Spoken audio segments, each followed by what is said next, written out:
किसने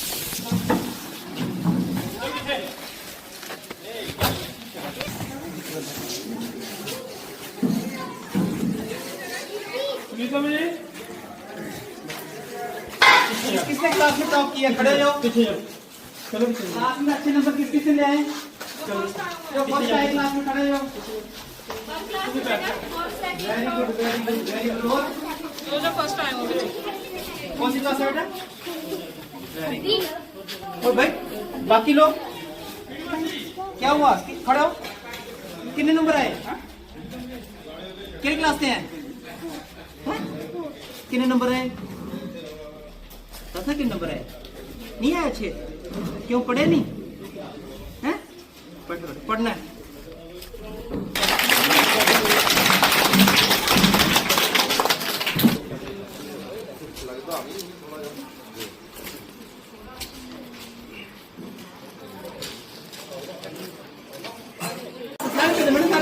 मैडम जी सारे दे दो। एक मिनट जाओ जाओ ये बेटा आओ जल्दी आओ जल्दी आओ। चलो आओ बेटा जल्दी आओ। कॉपी पेंसिल आओ बेटा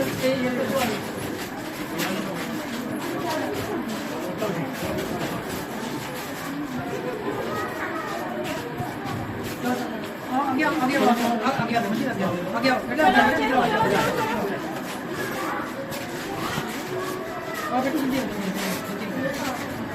अच्छा 7th जो 8th क्लास में हो कितने बच्चे?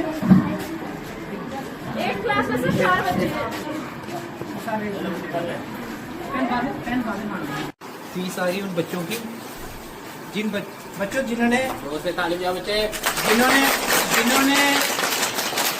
80% से ऊपर लेके आए हैं उनकी मैंने फीस दे दी है। और ज्यादा कोशिश करो कि पढ़ो, ज्यादा से ज्यादा बच्चे इसे 80% रैंक में आए ताकि मैं सबकी फीस दे पाऊँ। ठीक है जी। थैंक यू बोल रहे इनके साथ वायदा करो पढ़ेंगे नहीं? अच्छे पढ़ेंगे? हाँ सभी बच्चे अच्छा पढ़े। सरदार Kuldeep Singh Kaka ji thank you ji. Chairman BDC जवाबी दी है उन्होंने कि कास्ट रिलीजन पे हमें फोकस नहीं करना चाहिए बल्कि इक्वालिटी पे फोकस करना चाहिए। सभी लोग जो है सबको समान अधिकार होने चाहिए, किसी प्रकार की असमानता नहीं होनी चाहिए। तो मैं आपसे यही कहूँगा कि सभी बच्चे जो है इक्वल हैं, किसी भी घर से आते हो, अमीर गरीब या किसी भी कास्ट से। तो स्कूल एक ऐसा इंस्टीट्यूशन है क्योंकि इक्वालिटी का एक जो है प्रतिबिंब है, जहाँ पे सभी बच्चे जो है समान रूप से बैठते हैं, एक ही प्रकार का जो मिड डे मील खाते हैं, सबको समान प्रकार की एजुकेशन दी जाती है और सभी को आगे बढ़ने की इक्वल अपॉर्चुनिटी मिलती है। तो अब मैं बुलाना चाहूँ पूरी ये अपने विषय को हमारे सामने रखते हैं। अपने स्कूल के हेडमास्टर साहब का, रतन जी का, जिनका बहुत ज़्यादा सपोर्ट, इनकी पूरी टीम का, एंटायर टीम का जो इनके साथ काम करते हैं, यहाँ पर जितने भी टीचर हैं सबका बहुत सपोर्ट रहता है कि जब भी मैं बच्चों के लिए कुछ कार्य करने की सोचता हूँ, मेरे मन में कोई सेवा भाव आती है तो ये पूरी तौर तरीके से मेरा सपोर्ट करते हैं। और आज के जो हमारे मेन मेहमान हैं, हमारे इंदू जी जो एक्स बीडीसी चेयरमैन है हमारे यहाँ के, मैं इनका बहुत बहुत धन्यवाद देना चाहता हूँ कि वो आज यहाँ पर आए हैं। इनके आने से हमें भी हौसला मिलता है कि आगे आप कैसे काम करें। इनसे जो आपको सुनने को मिला है वो भी आपके जीवन में एक बदलाव लाता है। ऐसे लोगों के महापुरुषों के बातें जरूर सुना करो, उसको अपने जीवन में जरूर अमल किया करो। और मेरे साथ महेंद्र जी हैं, पंच हैं, नंबरदार जी आए हुए हैं, निशा मैम हैं, मंजीत जी हैं, डॉक्टर साहब हैं, सेठी साहब हैं हमारे दलवीर सेठी जी। मैं सबका बहुत बहुत स्वागत करता हूँ यहाँ आने के लिए और मुझे सपोर्ट करने के लिए। बच्चों जैसे कि आपको पता है सबको कि मैं हर साल 2 बार ही आपके पास आता हूँ या नहीं आता हूँ? पहला मेरा ये रहता है कि जब ये मार्च महीना आता है, इसके बाद आपकी नई क्लासेस स्टार्ट होती हैं तो आपको स्टेशनरी की जरूरत होती है, चाहे वो कॉपीज हो, पेन, पेंसिल, इरेजर, शार्पनर, जो भी हो वो आपकी जरूरत होती है, तो वो मैं आपको पूर्ण करने के लिए आता हूँ। दूसरी बार मैं जब सर्दियों में आता हूँ तो वहाँ पर पिछली बार मैं सर्दियों में आया था तो जितने बच्चों को जुराबे, जूते, स्वेटर, ड्रेस जो भी रिक्वायरमेंट होती है वो मैं आपको प्रोवाइड करता हूँ। कुछ लोग कहते हैं कि पता नहीं सुनते क्यों कर रहे हैं, क्योंकि देखो कुलदीप का मेरा बड़ा भावनात्मक तौर पे हम आपसे जुड़े हुए हैं, बड़ी इमोशनली जुड़े हुए हैं। क्योंकि जब हमारी सरपंच की जो लड़ाई स्टार्ट हुई थी तो इसी स्कूल से हुई थी, और जब जीत के आए थे तो इसी स्कूल में आए थे, और इस स्कूल से एक नाता जुड़ गया हमारा। तो मैं उस नाता को तोड़ना नहीं चाहता हूँ। वो प्यार जो कुलदीप, इस विरासत जो कुलदीप इस पंचायत में बना के गया है, जो लोगों के दिलों में प्यार बना के गया है, वो प्यार हमेशा रहना चाहिए। कुलदीप बेशक इस दुनिया में नहीं है, लेकिन उसकी यादें, उसका काम, उसका प्यार आप लोगों के दिलों में जिंदा रहना चाहिए। उसके लिए मैं हमेशा काम करता रहूँगा जितना ही मेरे से हो सके। आप सबका सपोर्ट मुझे बहुत काम आता है, मुझे इंकरेज करता है कि मैं और आगे काम करूँ। रही काम की बात, तो हमारे जो एक्स BDC चेयरमैन है, मैं उनको बताना चाहता हूँ, बेशक यहाँ पर अब पंचायत राज नहीं है, सरपंच इलेक्शन नहीं है, लेकिन फिर भी अपने तौर पे जितनी कोशिश मैं कर सकता हूँ, जो भी काम मेरे से हो सकता है मैं वो जरूर कर रहा हूँ।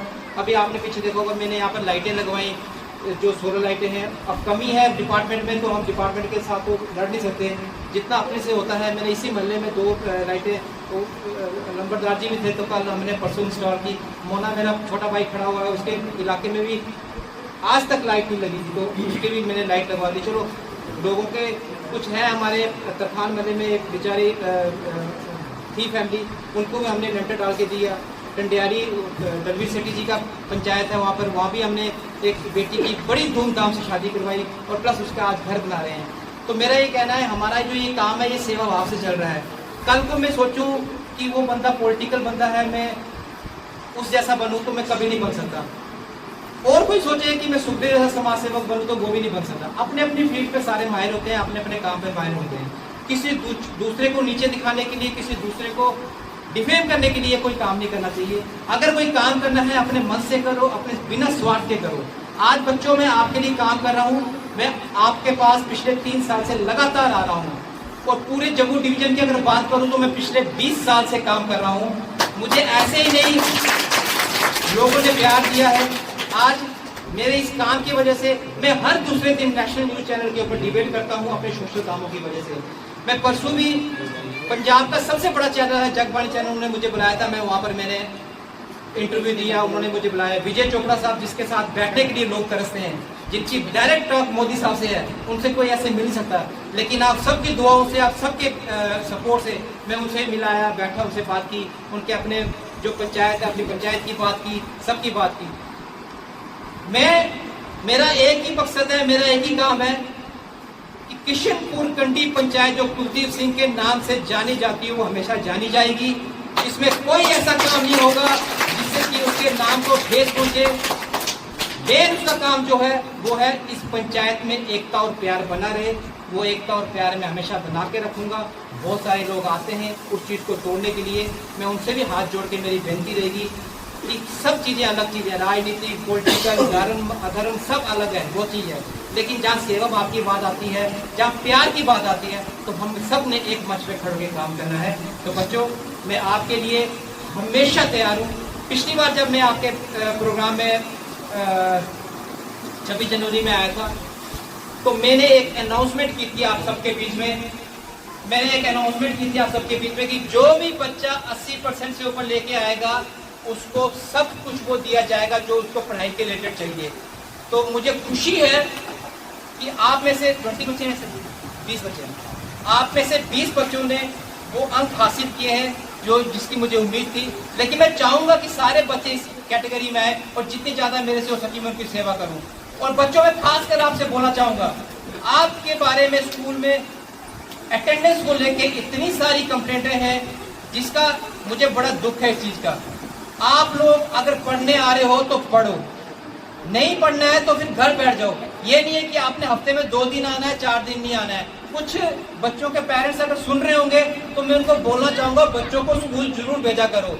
मैं मास्टर जी से कहना चाहूँगा, आगे से मैं एक और स्कीम देना चाहता हूँ। जिन बच्चों की एक तो परफॉर्मेंस 80% से ऊपर है पढ़ाई में, उनको तो मैं स्कॉलरशिप दूंगा ही दूंगा। जिन बच्चों की अटेंडेंस भी 80% से ऊपर है, उनको भी मैं स्कॉलरशिप दूंगा। अगर आप लोग बच्चों, आपने अगर 80% से ऊपर आपकी अगर अटेंडेंस होगी, अगर आप स्कूल आते हो, डेली स्कूल आते हो, तो भी आपको जो चीज की जरूरत होगी मैं वो दूंगा। मेरा बस एक ही मकसद है कि आप पढ़ो, क्योंकि आप पढ़ोगे, पढ़ के अपने घर का नाम रोशन करोगे, साथ साथ इस पंचायत का नाम रोशन करोगे। मैं चाहता हूँ आप में से ही कोई एक बंदा हमारा KS, IAS, IPS बने। मैं चाहता हूँ हमारे में से कोई बंदा बहुत बड़े पद पे जाए ताकि इस पंचायत की वो भी अपने तौर पे सेवा कर सके। तो इसलिए बच्चों, आप मेरे से वादा करते हो कि आज के बाद आप स्कूल आओगे डेली? जोर से बोलो, जरूर आओगे? मैं हर हफ्ते अब आपके स्कूल में आया करूंगा, हर हफ्ते आपकी अटेंडेंस चेक करा करूंगा। जो बच्चा अब अटेंडेंस में कमी आएगी उसको कुछ नहीं मिलेगा, बल्कि वो, और मैं सबसे बड़ी बात है, आप अपने समाज में पीछे, आप चाहते हो कि मैं बड़ा होकर, कौन कौन चाहता है कि मैं बड़ा होकर अपने माँ बाप की सेवा करूं, अपने भाई बहन की सेवा करूं, रॉयल की जिंदगी जियो? कौन कौन चाहता है? सारे चाहते हो ना? तो उसके लिए क्या करना पड़ेगा? स्कूल आना है ना, पढ़ना है ना। बच्चे आज सर झुका के पढ़ लोगे तो आने वाले समय में समाज में सर उठा के जी सकोगे। ये बात ध्यान रखना हमेशा अपने जीवन में, ठीक है? इसलिए आप बच्चों सब, मैं आपको थोड़ा सा ये बुक्स, कॉपियाँ, और मेरी सरकार से, आप मीडिया के माध्यम से एक रिक्वेस्ट मेरी सरकार से ये रहेगी कि आप 1 से लेके 8 तक बच्चों को बुक्स प्रोवाइड कराते हो, लेकिन मेरी रिक्वेस्ट है कि आप बच्चों को 9th, 10th, 11th, 12th की बुक्स भी प्रोवाइड करो। क्या सरकार की मंशा ये है कि बच्चे सिर्फ 8वीं तक ही पढ़े जो गरीब के बच्चे हैं? नहीं, ऐसा नहीं है। अगर आप 8वीं तक बुक्स दे रहे हो तो आपका फर्ज बनता है कि बच्चों को कम से कम 12वीं तक बुक्स प्रोवाइड करो, ताकि बच्चे एक प्राइमरी एजुकेशन तो ले सके 12वीं तक। आगे चलो बच्चे खुद पढ़ लेंगे, लेकिन सरकार से यही रिक्वेस्ट है कि आगे से इस टॉपिक के ऊपर ही बहस की जाए। विधानसभा में हमने देखा बहुत लड़ाई झगड़ा, तू मैं गाली गलौज, मुक्का सुक्का चला, लेकिन जो मुद्दे की बात है वो किसी ने नहीं की। इसीलिए मैं चाहता हूं कि 9वीं, 10वीं, 11वीं बारी के बुक्स जरूर गवर्नमेंट, जो बच्चे पढ़ते हैं क्योंकि बीपीएल परिवार से होते हैं, गरीब होते हैं, नहीं अफोर्ड कर पाते हैं बुक्स लेने के लिए, तो 9th, 10th, 11th, 12th की बुक्स को भी ऐड किया जाए। धन्यवाद दोस्तों।